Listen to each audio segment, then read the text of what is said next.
الحمد للہ رب العالمین والصلاة والسلام علی سید الانبیاء والمرسلین سیدنا و نبینا محمد وعلی آلہ وصحبہ اجمعین، اما بعد۔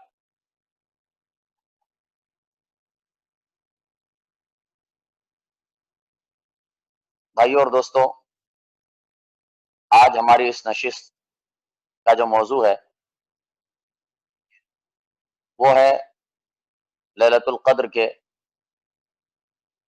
فضائل کے حوالے سے۔ لیلۃ القدر، لیلہ کہتے ہیں رات کو، اور القدر سے مراد قدر، تو قدر کی رات، یا اسی کو ہم کہتے ہیں شب قدر۔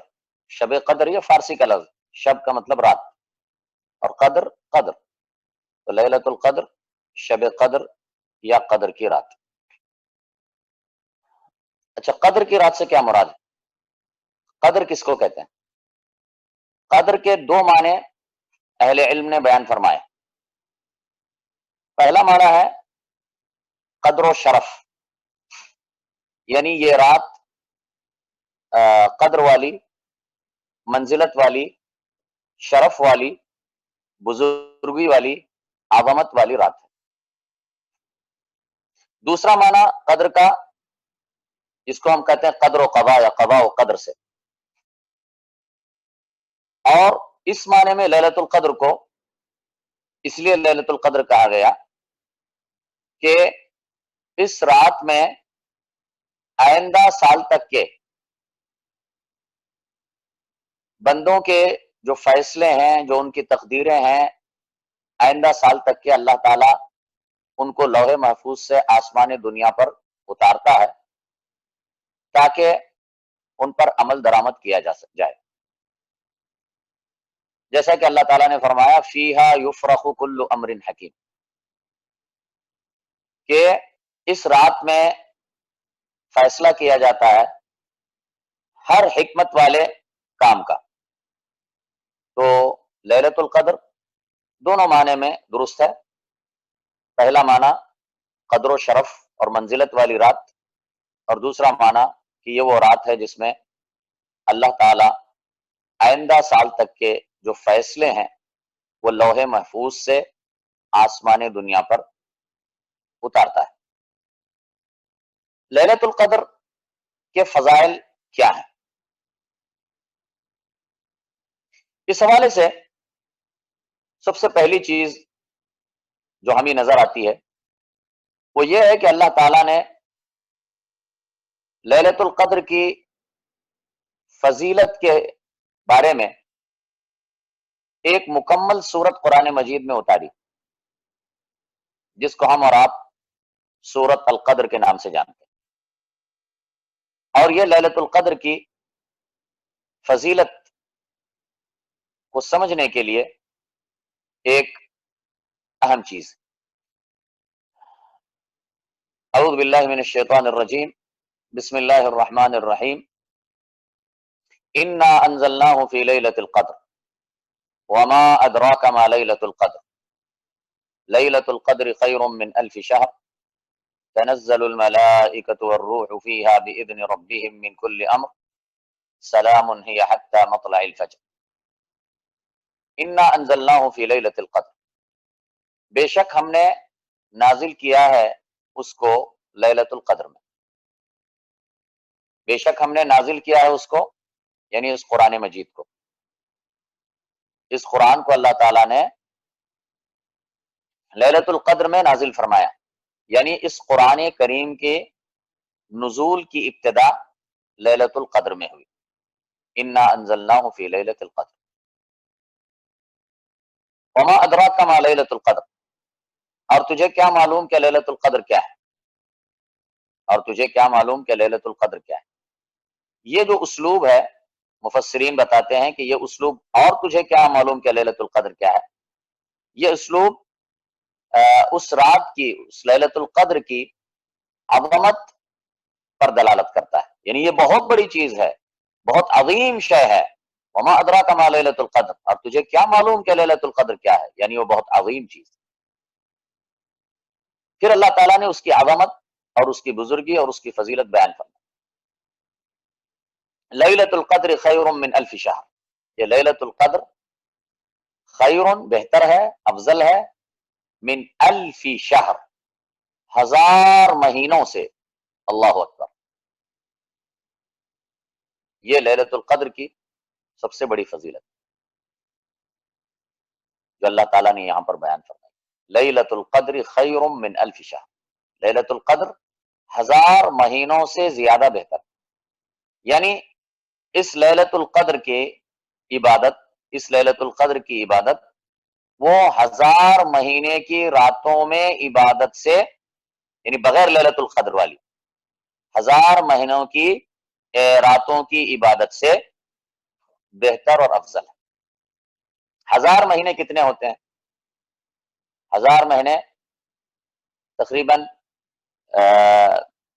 83 سال 4 مہینے ہوتے ہیں، تو اتنی زیادہ 83 سال 4 مہینے کی راتوں میں اگر آپ روزانہ اٹھ کر عبادت کرتے رہیں گے تو اس میں جو اجر و ثواب آپ کو ملے گا تو اس سے زیادہ صرف اس لیلۃ القدر ایک لیلۃ القدر کی عبادت سے اور اس میں جاگ کر عبادت کرنے سے اس سے زیادہ اجر اور ثواب حاصل ہے۔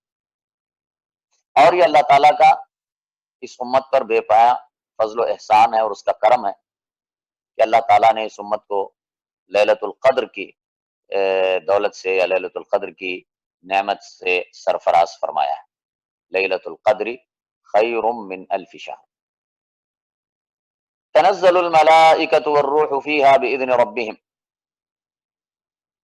تنزل الملائکۃ والروح فیہا بإذن ربہم من کل امر، اترتے ہیں فرشتے اور جبریل علیہ السلام اس رات میں ہر حکم کو لے کر۔ تو اس رات کے فضائل میں سے ایک فضیلت یہ ہے کہ اس رات کو جبریل علیہ السلام اور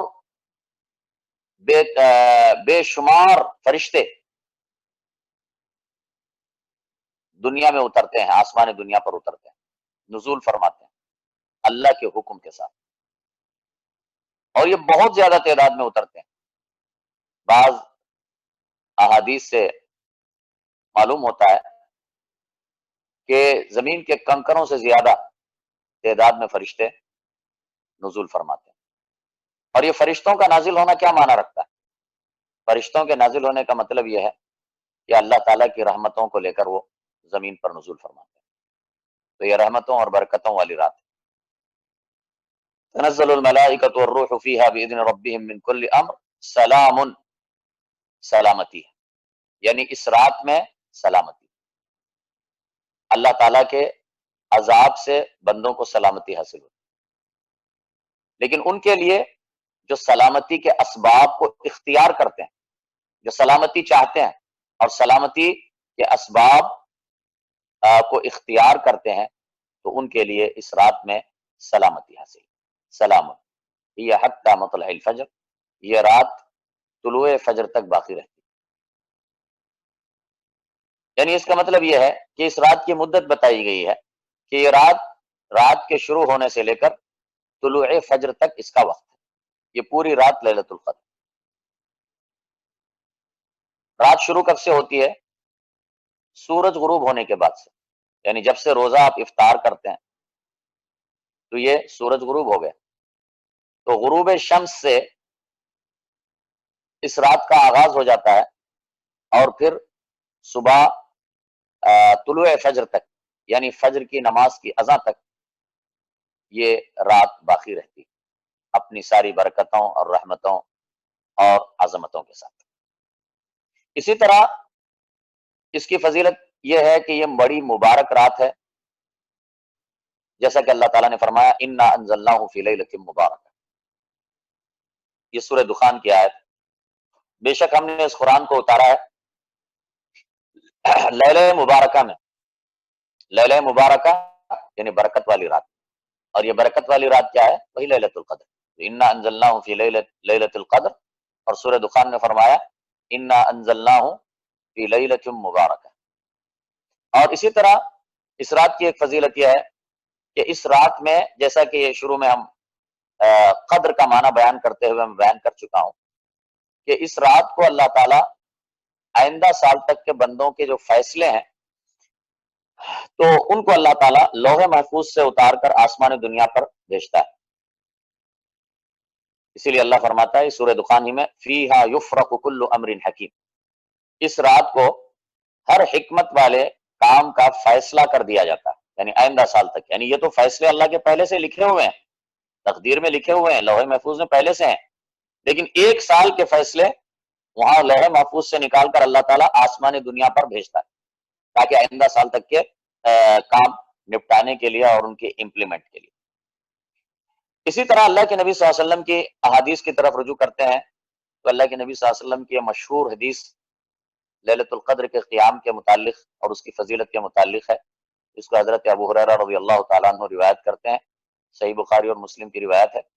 فرمایا رسول اللہ صلی اللہ علیہ وسلم نے من قام لیلۃ القدر ایمانا واحتسابا غفر له ما تقدم من ذنبه، کہ جو شخص لیلۃ القدر کو قیام کرتا ہے، جو شخص لیلۃ القدر کو قیام کرتا ہے ایمان کے ساتھ اور احتساب کے ساتھ، تو اس کے پچھلے گناہ معاف کر دیے جاتے ہیں.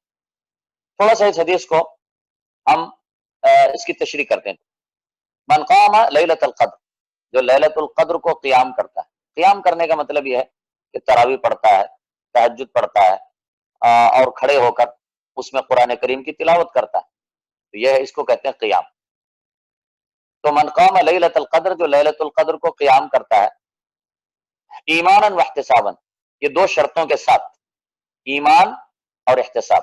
ایمان کا مطلب یہ ہے کہ وہ لیلۃ القدر کو قیام کرتا ہے اس حال میں کہ وہ اللہ پر اور نبی پر اور آخرت کے دن پر اور جن چیزوں پر ایمان لانا ضروری ہے ان پر ایمان رکھتا ہے، یعنی مسلمان ہو کر یہ کام کرتا ہے. ایمان ضروری، کیونکہ کوئی بھی عبادت اللہ تعالیٰ کے پاس اسی وقت قبول ہوتی ہے جبکہ عبادت کرنے والا ایمان کی صفت سے متصف ہو، مومن ہو، مسلمان. دوسری شرط یہ ہے احتساباً. احتساباً کا مطلب ہے یعنی اجر و ثواب کی نیت سے، یعنی اللہ کے پاس اجر و ثواب کی نیت سے کرتا ہے، قیام کرتا ہے اللہ تعالیٰ کے پاس اجر و ثواب کو چاہتے ہوئے، اور اسی کو ہم اخلاص نیت کہتے ہیں، یہ نیت کے اخلاص کے ساتھ. تو یہ دو شرطوں کے ساتھ ایمان اور احتساب، یا اسے کہیں ایمان اور اخلاص نیت، ان دو شرطوں کی موجودگی میں جب بندہ لیلۃ القدر کو قیام کرتا ہے تو اللہ تعالیٰ اس کے سارے پچھلے گناہ معاف فرما دیتا ہے. اور یہ لیلۃ القدر اس قدر عظیم رات ہے اور اس کی خیر اتنی زیادہ ہے اور اس کی برکتیں اتنی زیادہ ہیں اور اس کی عظمتیں اتنی زیادہ ہیں کہ اگر کوئی شخص اس رات کی خیر سے محروم ہو گیا تو واقعی میں وہ محروم، حقیقت میں وہ محروم ہے والعیاذ باللہ. اسی لیے اللہ کے نبی صلی اللہ علیہ وسلم کی ایک حدیث میں آتا ہے جو مسند احمد اور سنن نسائی میں ہے، صحیح حدیث ہے کہ اللہ کے نبی صلی اللہ علیہ وسلم نے فرمایا کہ من حرم خیرہا فقد حرم، کہ جو بھی شخص اس رات کی خیر سے محروم ہو گیا تو وہ شخص واقعی میں محروم شخص ہے.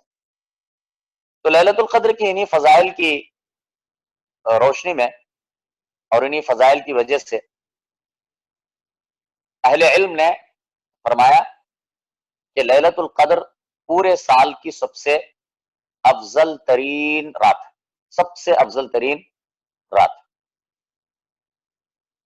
اچھا، اب جب ہم نے لیلۃ القدر کے فضائل سنے، اس کی برکتوں کو جانا اور اس کی عظمتوں کو معلوم کیا، تو اس کے بعد ظاہری بات ہے کہ آپ سب کے ذہن میں یہ سوال پیدا ہو رہا ہوگا کہ آخر یہ کون سی رات ہے، آخر یہ کون سی رات ہے.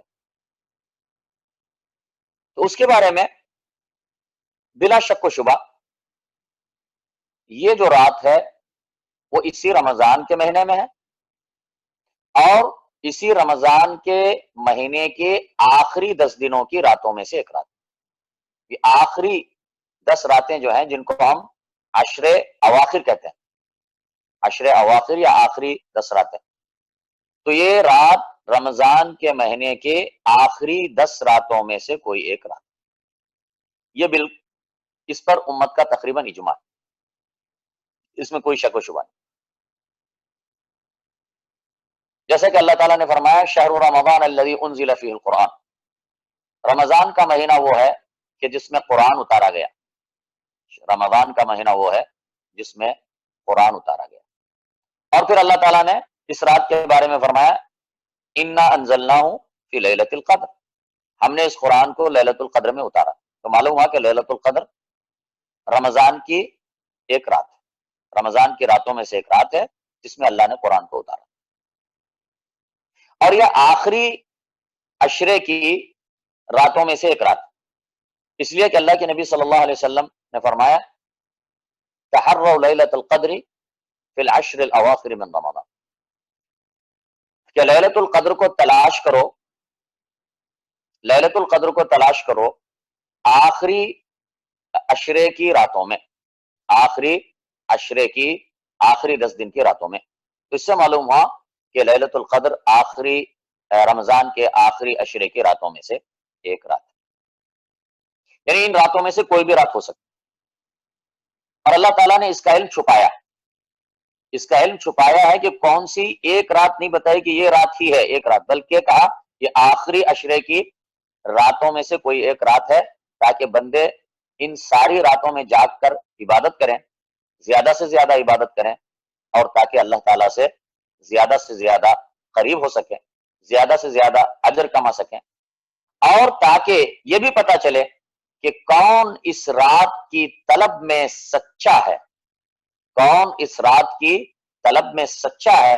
تو جو شخص اس رات کی طلب میں سچا ہوگا تو وہ اس پورے عشرے کی راتوں میں جاگ کر عبادت کرے گا اور اس رات کو تلاش کرے گا، تو پتہ چلے گا کہ کون واقعی میں اس رات کی طلب میں سچا ہے. اچھا، یہ رات جیسا کہ ہم نے بتایا آخری عشرے کی راتوں میں کوئی بھی ہو سکتی، تو اس کے لیے اصل یہ ہے کہ آپ پورے آخری عشرے کی راتوں میں جاگ کر عبادت کریں. لیکن اللہ کے نبی صلی اللہ علیہ وسلم کی احادیث کی روشنی میں یہ بھی پتہ چلتا ہے کہ آخری عشرے میں سے آخر کی جو 7 راتیں، آخری عشرے میں سے آخر کی جو 7 راتیں ہیں، ان میں اس رات کے پائے جانے کا احتمال یعنی چانس زیادہ ہوتا ہے. اس لیے کہ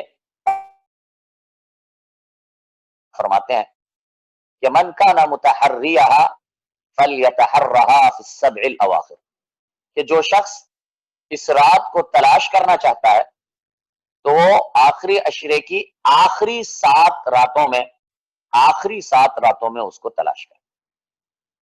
تو اس کا مطلب یہ ہوا یہ نہیں ہے کہ انہی 7 راتوں میں، لیکن اس کے پائے جانے کا احتمال یا اس کے پائے جانے کی امید ان میں زیادہ ہوتی. اسی طرح اللہ کے نبی صلی اللہ علیہ وسلم کی احادیث مبارکہ سے یہ بھی معلوم ہوتا ہے کہ آخری عشرے کی طاق راتوں میں پائے جانے کا احتمال، آخری عشرے کی طاق جیسے 21، 23، 25، 27، 29، یہ طاق راتیں، تو طاق راتوں میں اس کے پائے جانے کی امید بنسبت جفت راتوں کے زیادہ ہوتی ہے. طاق راتوں میں پائے جانے کا احتمال بنسبت جفت راتوں کے زیادہ ہوتا ہے. اس لیے کہ اللہ کے نبی صلی اللہ علیہ وسلم کی بعض احادیث میں یوں آیا ہے کہ آپ نے فرمایا تحروا لیلۃ القدر فی الوتر من العشر الاواخر من رمضان، کہ تم لیلۃ القدر کو تلاش کرو آخری عشرے کی طاق راتوں میں، آخری عشرے کی طاق راتوں میں، رمضان کے آخری عشرے کی طاق راتوں میں.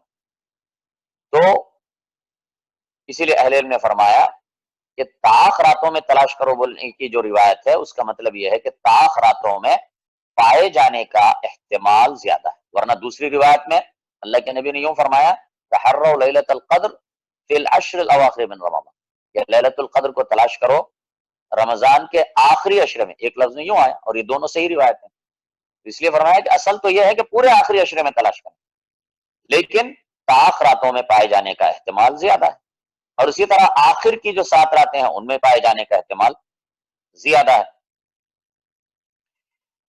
اچھا، لیکن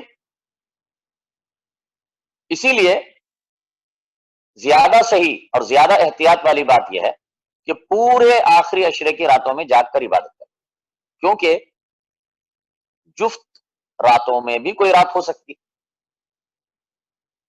اسی لیے صحیح بخاری میں حضرت عبداللہ ابن عباس رضی اللہ تعالیٰ عنہ نے فرمایا کہ التمسوها فی 24، عبداللہ ابن عباس جو جلیل القدر صحابی ہیں، انہوں نے کہا کہ اس رات کو تلاش کرو 24ویں رات میں، تو اس کا مطلب یہ ہے اگرچہ کہ اس کے پائے جانے کا احتمال طاق راتوں میں زیادہ ہے، لیکن جفت رات میں بھی ہو سکتا ہے، تو اس کے لیے احتیاط کا تقاضا یہ ہے کہ آخری عشرے کی پوری راتوں میں اس کو تلاش کیا جائے۔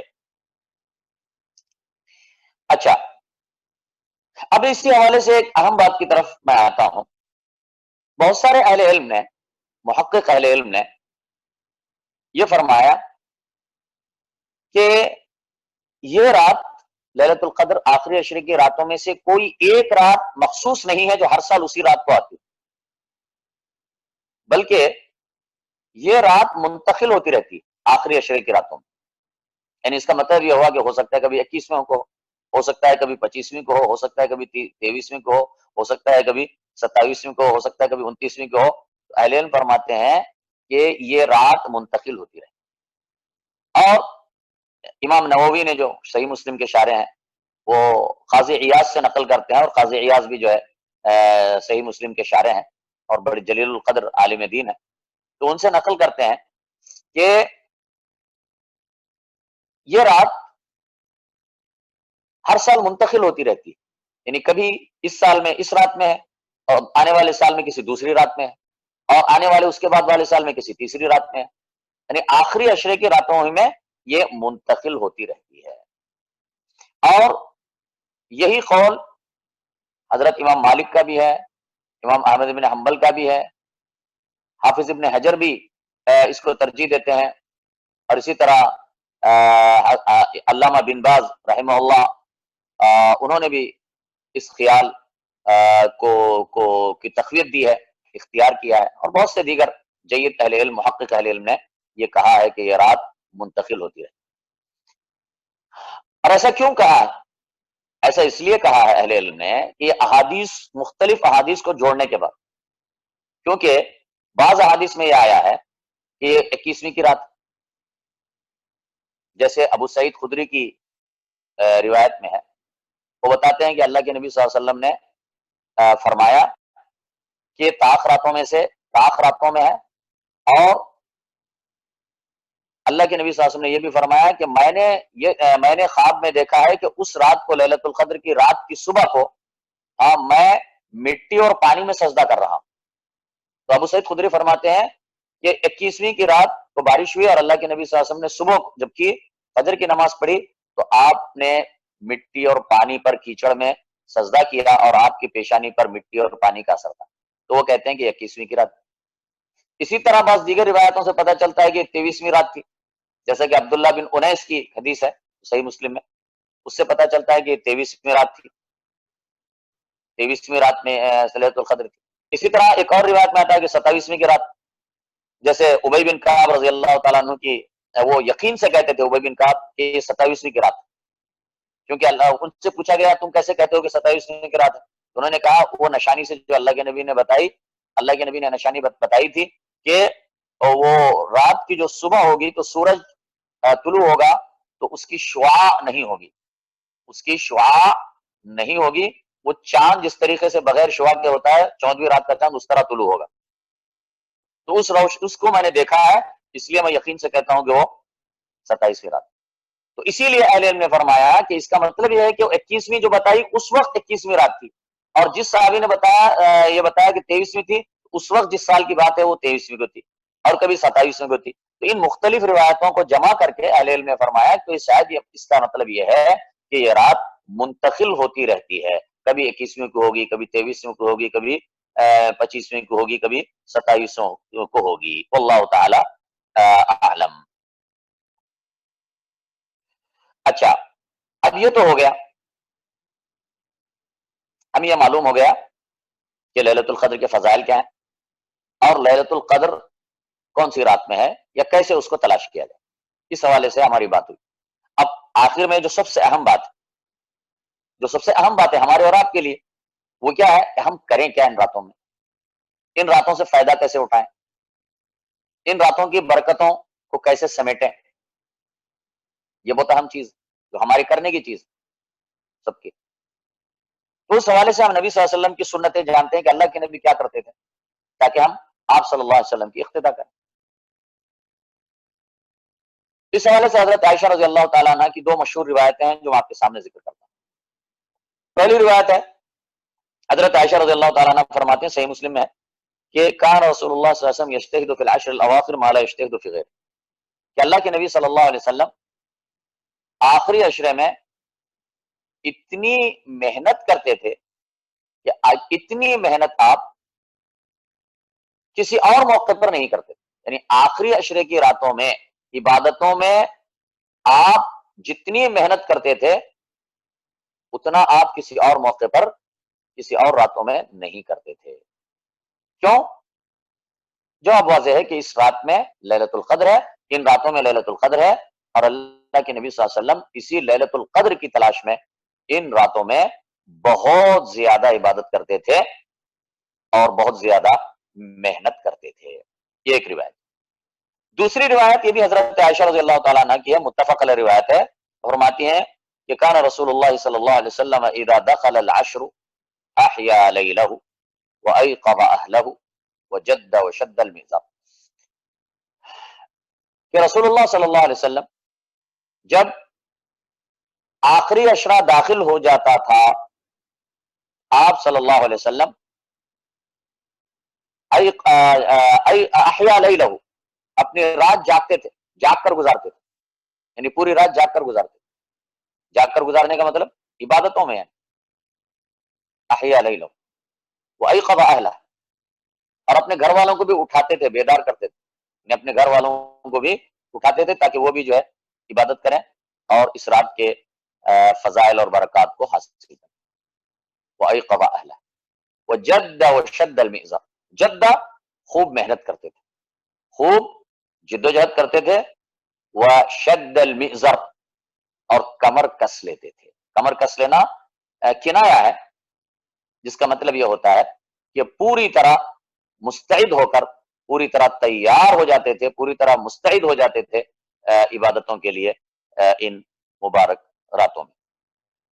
اور اسی طرح تیسری چیز جو اللہ کے نبی صلی اللہ علیہ وسلم کی اس حوالے سے ہے وہ ہے اعتکاف، کہ اللہ کے نبی صلی اللہ علیہ وسلم آخری عشرے میں اعتکاف میں بیٹھ جاتے تھے، آخری عشرے میں اعتکاف کرتے تھے، اور یہ اللہ کے نبی صلی اللہ علیہ وسلم کی خاص سنت ہے اور سنت موقدہ ہے، کیونکہ ایک مرتبہ اللہ کے نبی صلی اللہ علیہ وسلم نے ایک عشرے میں، ایک رمضان کے اندر آپ نے آخری عشرے میں اعتکاف نہیں کیا، اعتکاف میں بیٹھے تھے، لیکن بعد میں ایسا ہوا کہ آپ صلی اللہ علیہ وسلم نے اعتکاف میں بیٹھے تو حضرت عائشہ نے اجازت مانگی اور انہوں نے لا کر اپنا ایک خیمہ لگایا، پھر بعد میں جو ہے نا حضرت حفصہ نے آ کر اپنا خیمہ لگایا، پھر حضرت زینب نے اپنا خیمہ لگایا، تو اللہ کے نبی نے بات دیکھا یہ کیا ہو رہا ہے، آپ نے فرمایا یہ آخر کیا ہے، یہ کیا نیکی چاہتی ہیں، اور آپ نے حکم دیا کہ جو ہے سب کو نکال دیا جائے، کھیڑ دیا جائے، اور پھر آپ نے اعتکاف سے اٹھ گئے۔ اس سال آپ نے اعتکاف نہیں کیا، لیکن آپ نے بعد میں شوال میں جو ہے نا اس کی قضا کی، وہ اعتکاف کی قضا کی، تو آپ اس کا اہتمام کرتے تھے، یہاں تک کہ آپ نے جب چھوڑا تو جو ہے نا اس کی قضا کی بعد میں شوال۔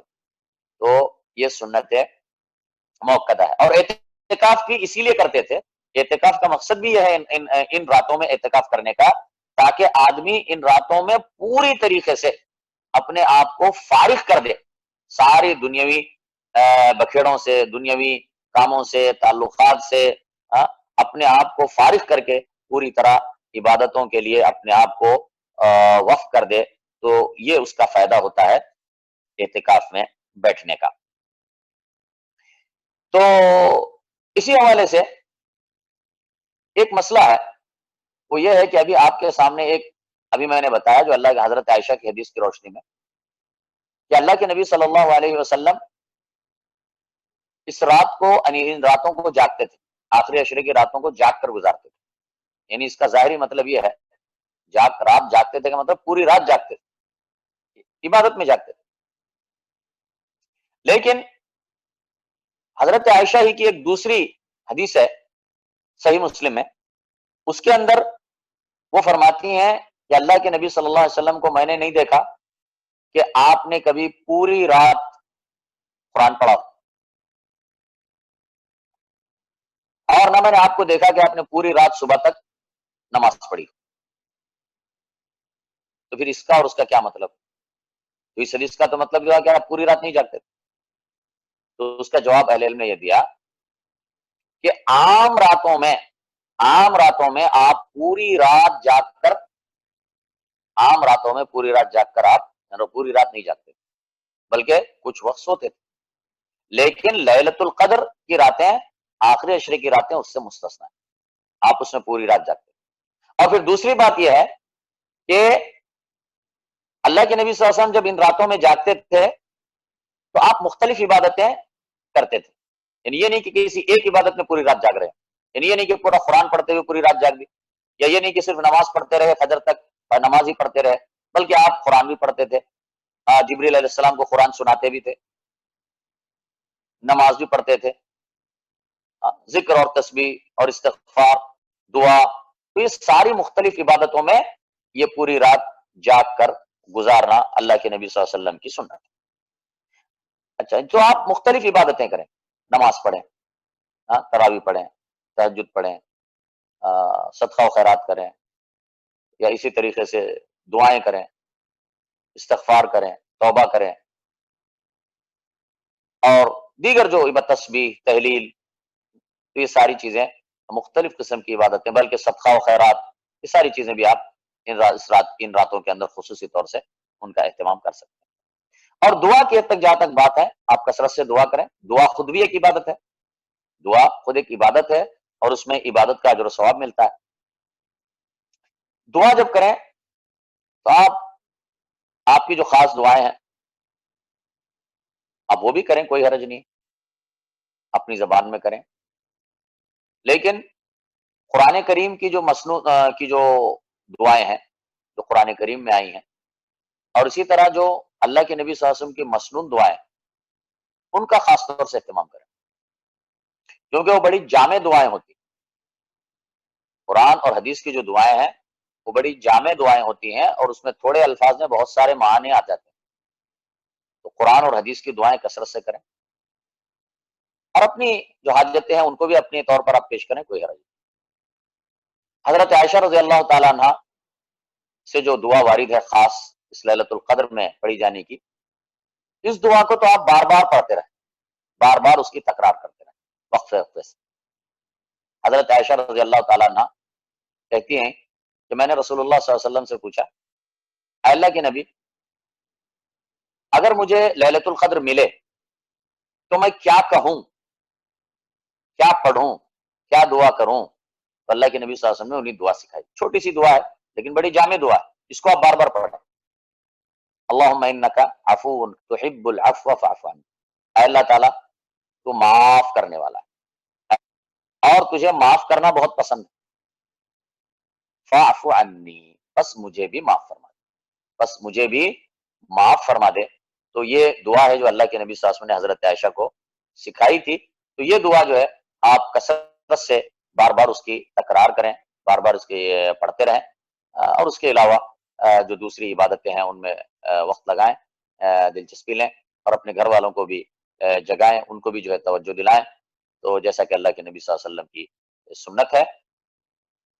تو یہ لیالی القدر یا قدر کی راتیں، یہ آخری عشرہ آج کی اس رات سے شروع ہو چکا ہے. 21ویں کی راتیں یہاں پر ہم جہاں پر سن رہے ہیں بحرین میں، اور اسی طرح جو خلیجی ممالک ہیں اور بہت سارے جو عرب ممالک ہیں، وہاں پر جو ہے آج 21ویں رات شروع ہو چکی ہے، آخری عشرہ شروع ہو چکا ہے. تو ہم سب کو چاہیے کہ ہم اس سے زیادہ فائدہ اٹھائیں، زیادہ سے زیادہ رحمتیں اور برکتیں سمیٹیں. اللہ تعالیٰ سے دعا ہے کہ اللہ تعالیٰ تو اپنے فضل و کرم سے ہم تمام کو اس لیلۃ القدر کو حاصل کرنے کے لیے جد و جہد کرنے کی توفیق عطا فرما، اور ہم سب کو اس آخری عشرے کی ساری راتوں میں جاگ کر عبادت کرنے کی توفیق عطا فرما، اور ہمیں ان خوش نصیبوں میں شامل فرما جنہوں نے لیلۃ القدر کو ایمان اور احتساب کے ساتھ قیام کیا، اور ہماری عبادتوں کو قبولیت عطا فرما، اور ہمارے گناہوں اور خطاؤں کو معاف فرما۔ ربنا آتنا فی الدنیا حسنہ وفی الآخرۃ حسنہ وقنا عذاب النار، وصلی اللہ علی نبینا محمد وبارک وسلم، والحمد للہ رب العالمین۔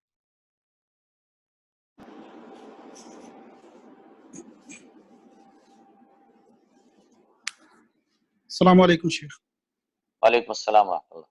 شیخ اس رات کی جو فجر تک باقی رہتی ہے رات، فجر سے مراد کس وقت تک ہے شیخ؟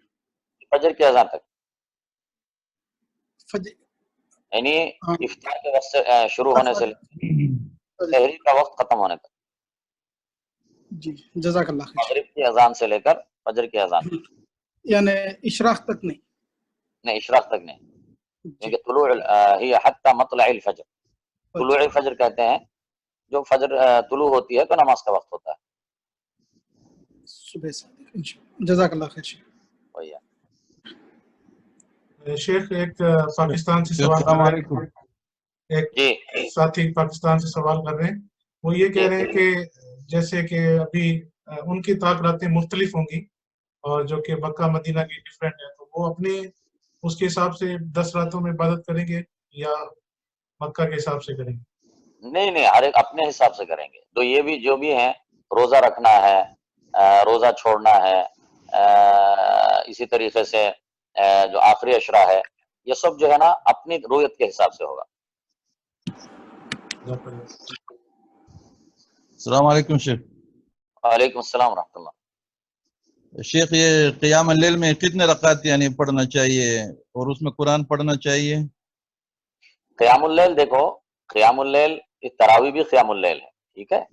قیام اللیل کا مطلب رات کو ٹھہر کر نماز پڑھنا، رات میں نماز پڑھنا، جیسے مکہ مدینہ میں رات کو آخری قیام کرتے تراویح کے بعد ہاں، وہ اصل میں کیا ہے، ہاں دیکھو اصل بات یہ ہے کہ دیکھو قیام اللیل کہتے ہیں تو تراویح بھی قیام اللیل ہے، اور رات کے آخر میں لوگ اگر تہجد پڑھتے ہیں وہ بھی قیام اللیل ہے۔ تو اللہ کے نبی صلی اللہ علیہ وسلم کی جو سنت سمجھ میں آتی ہے حضرت عائشہ رضی اللہ تعالیٰ عنہ سے، جو حضرت عائشہ فرماتی ہیں کہ اللہ کے نبی صلی اللہ علیہ وسلم رمضان میں اور نہ غیر رمضان میں اور نہ غیر رمضان میں آپ 8 رکعت سے زیادہ نماز نہیں پڑھتے، لیکن تو یہ اللہ کے نبی صلی اللہ علیہ وسلم کی سنت ہے جو حضرت عائشہ نے صاف الفاظ میں بیان فرمائی، تو اس کے الفاظ کلیئر ہے۔ تو لیکن اللہ کے نبی صلی اللہ علیہ وسلم بہت لمبی نماز پڑھتے تھے، ٹھیک ہے، رات کا اکثر حصہ اس میں گزر جاتا تھا۔ لیکن اگر کوئی جو ہے زیادہ، ہم میں سے آج کل کے زمانے میں اگر کوئی 8 رکعت پڑھ لے پہلے تراویح، پھر اس کے بعد آخر رات میں اگر قیام اللیل کرنا چاہے اس نیت سے کہ زیادہ عبادت کرنے کے لیے، تو کوئی حرج نہیں انشاءاللہ۔ یعنی رکعتیں زیادہ ہوں گی، رکعتیں زیادہ ہوں گی، لیکن مطلب ہر رکعت میں قرات کم ہوگی اور رکعتیں زیادہ ہوں گی۔ اللہ کے نبی رکعتیں کم ہوتی تھیں، قرات زیادہ ہوتی تھی۔ شیخ اس میں قرآن دیکھ کے پڑھ سکتے ہیں؟ ہاں، اس میں کوئی حرج نہیں، قرآن دیکھ کے پڑھ سکتے ہیں، جس کو قرآن یاد نہیں ہے وہ قرآن دیکھ کے پڑھ سکتا ہے۔ ہاں پھر صحیح ہے، جزاک اللہ خیر شیخ۔ وہی آپ انشاءاللہ۔ شیخ یہ ایک اور یوٹیوب پہ سوال پوچھ رہے ہیں، وہ کہہ رہے ہیں کہ کیا لیڈیز بھی قرآن دیکھ کر نماز پڑھ سکتی ہیں؟ کون؟ لیڈیز؟ نہیں، لیڈیز، اچھا، لیڈیز بھی قرآن، ہاں جی بالکل، احکام الگ نہیں ہوتے، عورتوں اور آدمیوں کے احکام الگ نہیں ہوتے، عام طور سے ایک ہی احکام ہوتے ہیں اکثر و بیشتر۔ تو قرآن دیکھ کر پڑھنا خاص طور سے نفل نمازوں میں جائز ہے، اگر کوئی جو ہے نا قرآن یاد نہیں ہے وہ دیکھ کر پڑھ سکتا ہے۔ جزاک اللہ خیر۔ اور بھی کوئی لوگ اگر سوال پوچھنا چاہتے ہیں زوم میں یا جو یوٹیوب میں سن رہے ہیں، وہ یوٹیوب پہ اپنا سوال لکھیں، میں شیخ سے پوچھوں گا۔